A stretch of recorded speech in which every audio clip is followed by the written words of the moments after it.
Bonjour à toutes et à tous. Donc pour aujourd'hui, dernier TP sur ce chapitre 14 sur la motricité volontaire et la plasticité cérébrale. Donc aujourd'hui, votre TP sera plus axé sur la plasticité cérébrale, puisque la motricité volontaire a été faite la semaine précédente.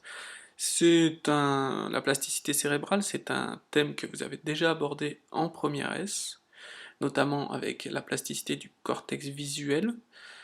Vous avez montré que le cerveau pouvait se réorganiser, modifier les réseaux de neurones en réponse à une stimulation environnementale. C'est ce qu'on appelle la plasticité. Donc la première partie du travail était à faire sur le logiciel EduAnatomist, donc on travaillera à notre tour en classe sur une séance. Pour ce faire, je vous ai mis les IRM en document annexe, hop, voilà, vous les retrouverez ici. Ça vous aidera à faire le travail. Donc la partie haute, c'est un sujet à qui on a demandé de faire un geste à partir de la main gauche, et la même chose pour un deuxième sujet en dessous. Voilà, le but c'est de comparer sur deux sujets différents les zones d'activité du cerveau pour un même geste.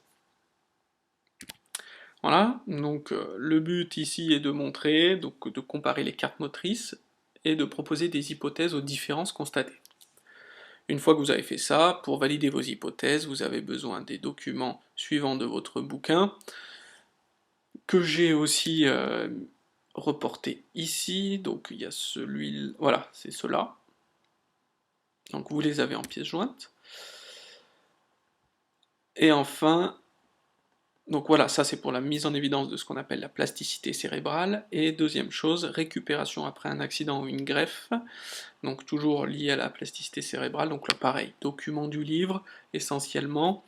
Donc notamment ceux-là, et puis ceux que je vous ai donnés, ils sont toujours sur celle-là, donc là, ici, donc attention, celui-ci est faux, mais dans votre livre à vous, la version que vous avez, il doit être juste, voilà, et bien sûr ce document. Et enfin, dernière partie, plasticité cérébrale et vieillissement, donc question du livre 1, 3, 4 et 5, page 372, à partir donc des documents suivants. Donc je vous laisse tranquillement faire ce travail, c'est pas très compliqué, c'est assez rapide, et je vous enverrai donc, je vous le corrigerai dans une seconde vidéo que je posterai un peu plus tard pour que vous puissiez faire votre vidéo, que vous puissiez faire votre correction et ensuite je puisse expliquer la leçon. Voilà, bon courage.